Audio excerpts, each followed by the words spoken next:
A Texas task force begins the search for solutions after the shooting in El Paso. We plowed a lot of ground, and we got off to what we consider to be a good start. Texas lawmakers are shaping the debate. This is happening on our watch, and this is our opportunity to make things right. How the work from these meetings could shape new laws in Texas. The tragedy in El Paso has some people looking to Washington. I do think that the American people want Congress to act. They want us to do something more. One Texas congressman says he has a plan. Here are his ideas to pump up background checks and to predict dangerous behavior.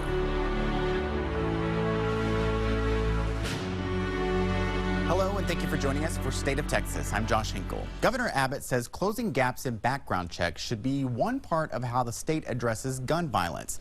That's one idea that came out of the first meeting of the Texas Safety Commission, which the governor formed after the shooting in El Paso. Steffi Lee shows us other solutions they're targeting.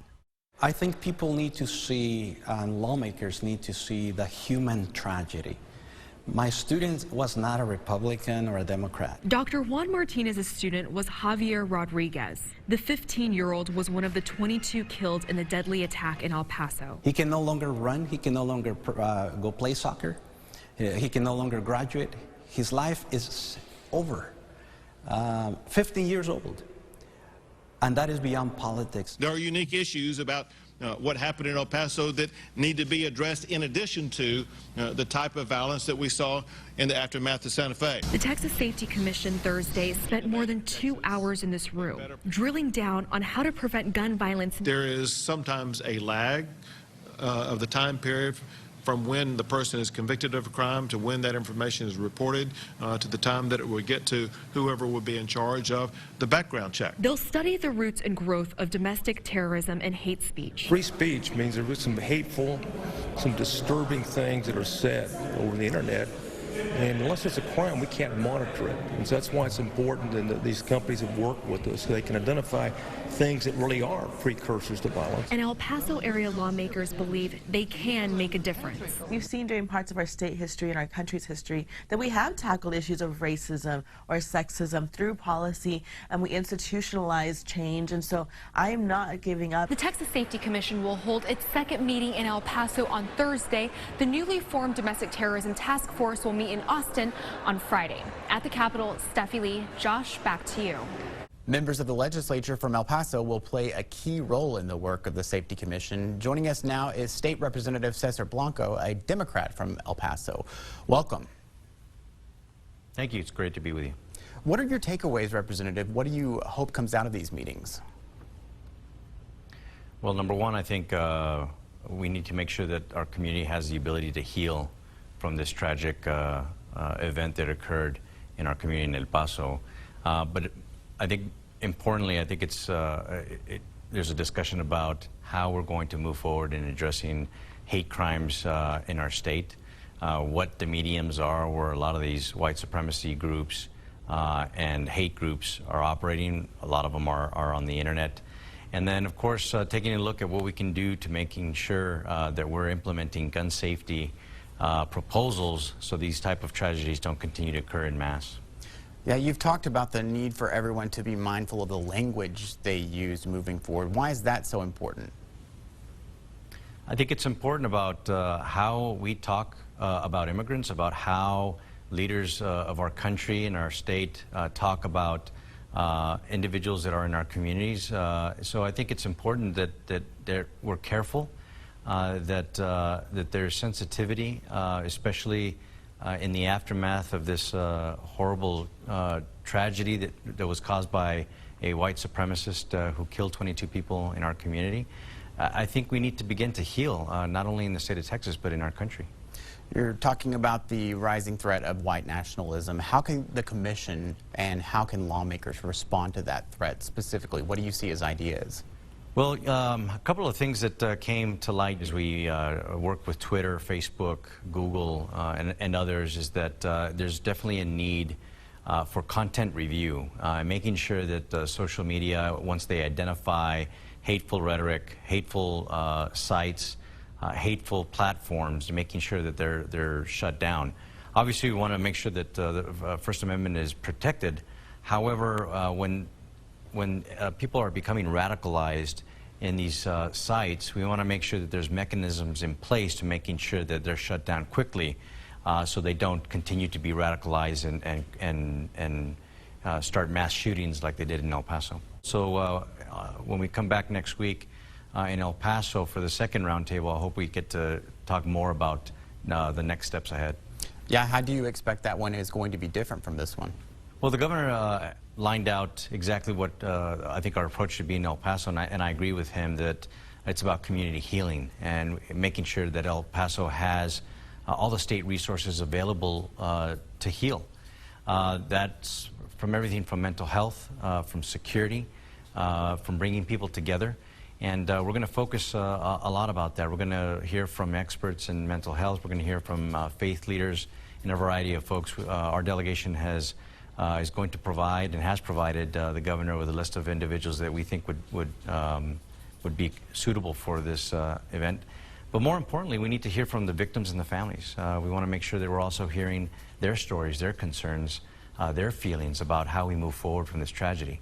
We also want to hear input from our first responders, whether they're law enforcement or healthcare first responders, what the best practices are, what they learned from this situation, and what steps we need to take forward as a state. You released a statement shortly before the hearing saying that you feel like you owe it to the victims to make sure bold actions come from these committees. Talk to us about why this resonates so much with you personally. It's personal because 22 people died. It's personal because it happened in our community. It's personal because I serve in the legislature with colleagues who have experienced mass shootings as we did here in El Paso. And it's important and relevant because we as elected officials have the opportunity to make something happen, to do something, to create change so that we're keeping our community safe. This is happening on our watch, and this is our opportunity to make things right. Representative Blanco, thank you for joining us, and thank you for the work you're doing. You bet, thank you. The search for solutions after El Paso has some people looking to Washington. At the end of the day, we want to stop the actor from doing what they're getting ready to do. We'll hear ideas one Texas congressman is pushing to stop future tragedies. New rules could keep migrant children held longer in detention facilities, while the federal head of citizenship and immigration says Congress can keep that from happening. This week, the Trump administration published new rules ending a long-time legal agreement about how long immigrant children can be held in custody. Many expect an injunction and a lawsuit to follow. One of those expecting legal action is a top Trump official. He spoke to our political reporter, Phil Prazen. Ken Cuccinelli is the acting director of Citizenship and Immigration Services. He spoke to the conservative think tank, the Texas Public Policy Foundation, Thursday morning about going back on the Flores Agreement. That's an agreement that only allowed the government to detain children with families for 20 days. Cuccinelli told me he did not know how many more people this would keep in detention. That's going to unfold over time going forward, but like I said, there is space immediately now to use. After a summer's worth of headlines describing cramped conditions and dangerous health hazards, he told me if Congress continues to fund the program, that won't happen again. There's almost no children held past the 72-hour target any longer in these facilities, as the congressman said, that were not designed for this. So if they will take our advice on just the basics needed to handle the flow we're facing, I promise the same thing will happen at the adult level. But some, like immigration attorney Griselda Ponce, are skeptical. The new rule will allow a child to be held until their immigration case is finished. An asylum case generally goes for about 6 months to 9 months. If there's an appeal, it could go for an entire year to 2 years. She's simply worried for the long-term health and well-being of her clients. They can call it a residential facility, but when you go into these facilities, they're actually jail-like. Ponce expects the California judge over the Flores Agreement to place an injunction over this latest change. Phil Prazen for State of Texas. For more in-depth perspective on what's going on along the southern border, check out borderreport.com. It's a partnership with Nexstar stations from Brownsville to El Paso to San Diego. You'll find stories from across the region with perspective from those who live and work along the border. Texas lawmakers are teaming up in Washington to prevent future mass shootings. I think anyone who purchases a firearm in this country should go through a background check. This is bottom line. But they can't do it alone. Who they say needs to join the conversation about keeping us all safe.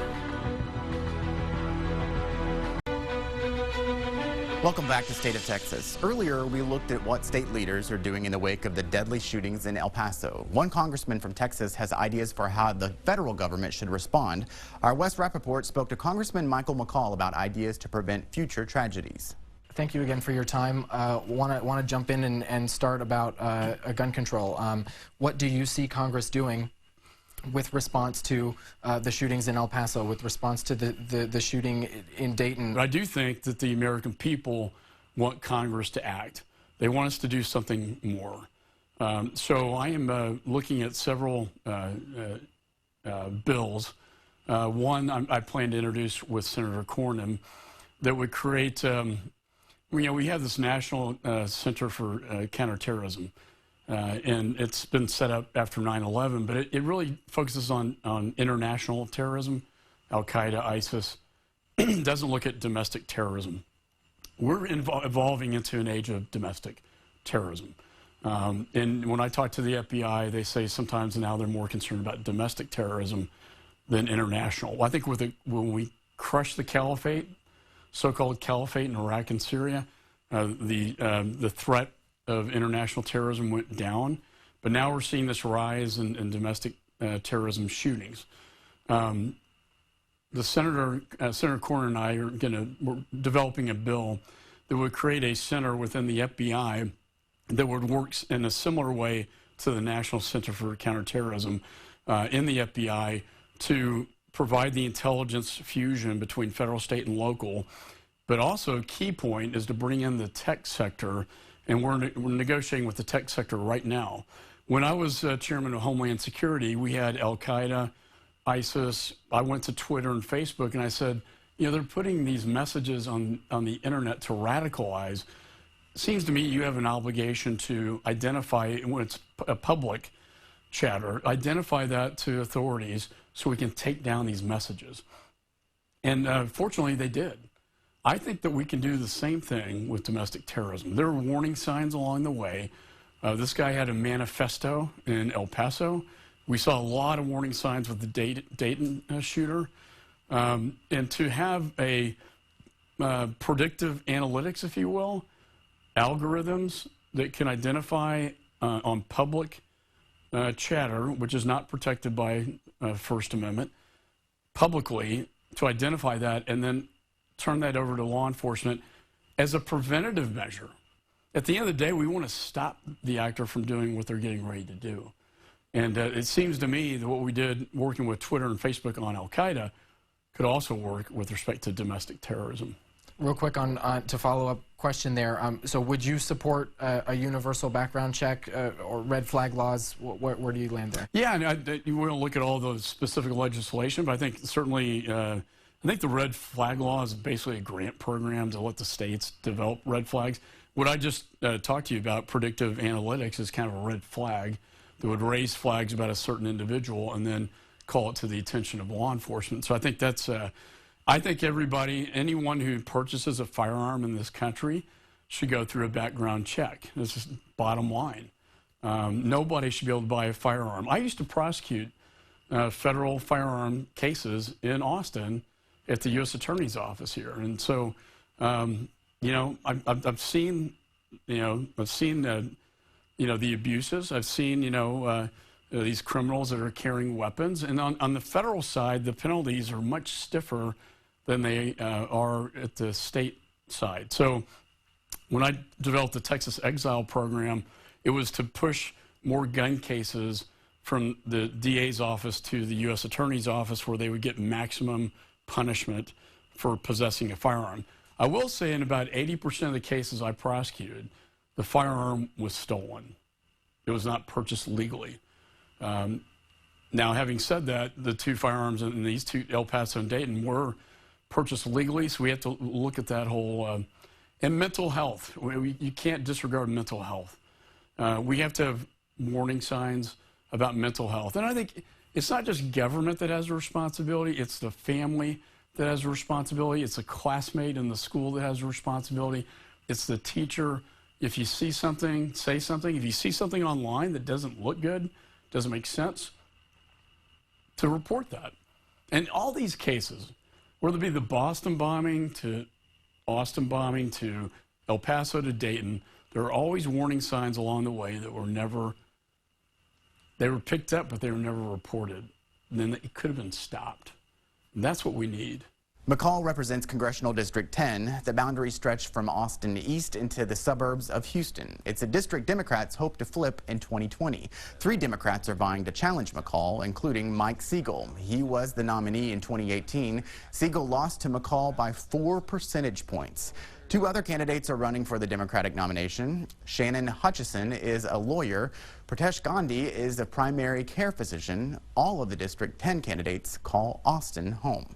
Congressman McCall used to lead the House Committee on Homeland Security. Next month, he'll share his expertise on the topic at the Texas Tribune Festival. It's one part of the 3-day event focused on Texas politics. Speakers include candidates, city leaders, and others who shape the policies that affect your life. We're one of the media partners for the Trib Fest, and it's happening on September 26th through the 28th in downtown Austin. Check out hashtag TribFest19 for more information. We plowed a lot of ground, and we got off to what we consider to be a good start.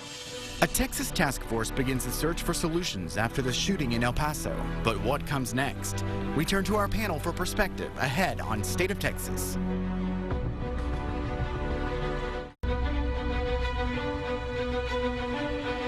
In Texas, we believe in one thing. Make it 2 things: action and results. Governor Abbott promises steps to prevent future tragedies after the shootings in El Paso. The first step, a roundtable meeting at the Capitol. For perspective on the big stories in Texas politics, we turn to our panel. Patrick Svitek is the primary political correspondent for the Texas Tribune, and we have our own politics reporter, Phil Prazen, joining us. Welcome. Thanks for having me. So the governor and others have called this roundtable productive. I think everyone's wondering kind of what are the specifics that are going to happen, and one of those was a possible expanding of background checks that the governor talked about, but a lot of people are saying maybe that's not realistic in Texas. What do you think? You know, it's been interesting, even in the wake of the shooting, the Lieutenant Governor, Dan Patrick, no moderate Republican by I think anyone's account, was talking about potentially expanding background checks, not going to what people would refer to as universal background checks, but maybe expanding them from where they currently are. And Abbott, at least after the roundtable, said that that was an issue that was discussed. He didn't seem to suggest there was a consensus on it, but he said that it was an issue that was discussed and that will continue to be discussed. One of the talking points in the recent town hall we had with the governor, he rejected the idea of red flag laws again. But now in these roundtables, he's brought up the idea of welfare checks. Is that kind of the same thing? It's not really the same thing. I mean, a red flag law would be a court, you know, friends and family going to a judge to remove guns from somebody because they think that they were going to commit a crime. Now, that's an actual process that we have similar processes already in place that they could just replicate and expand to this. The welfare checks seem to be more vague, you know, hey, I'm going to call the police just to see if you can come in and do a mental health check on this person. Nothing about taking guns away, just a checkup to say, hey, we're watching you, for lack of a better term. The way that Abbott, the governor, discussed this issue after the roundtable, it struck me as him trying to find some compromise territory here. After he raised the issue of red flag laws after the Santa Fe High School shooting, and you know, he kind of put it on the table, and there was swift backlash from within some in his own party, and then he backed away from it. And so he's already felt some of the political heat that comes up around this issue. But at the same time, there are some Republicans, a lot of Democrats who do like this idea of red flag laws and do want him to go that path. And so it seems like on this issue, him bringing up this concept of having welfare checks instead, which again is certainly not the same as a full-blown red flag law, is at least his effort to maybe find some middle ground here. but it's a political tightrope. As talking about the politics of this, I mean, the context of this is that Texas is a more competitive state, Republican versus Democrat. And so this whole conversation is kind of new and interesting for all of us political watchers, because if Texas was still a primary, Republican versus Republican state, and that is what determined the state leadership, we would never be having these conversations to begin with. So just now that there is competition from the Democrats, it's forcing the state leaders to tack towards the middle on these issues, especially to appease suburban women who are really sick of their students and friends getting shot, going to Walmart, going in schools. I mean, the political stakes of this and the political stakes of doing nothing are really high for Republican leadership. Yeah, Greg Abbott's not up for re-election next year. The Lieutenant Governor Dan Patrick isn't. But a lot of state House members and members of Congress are up for re-election in suburban districts where these issues of safety and combating gun violence increasingly matter. Patrick, Phil, thank you very much. Thank you. Josh. Thank you again for joining us for State of Texas. I'm Josh Hinkle. We'll be back next week to bring you an in-depth look at Texas politics.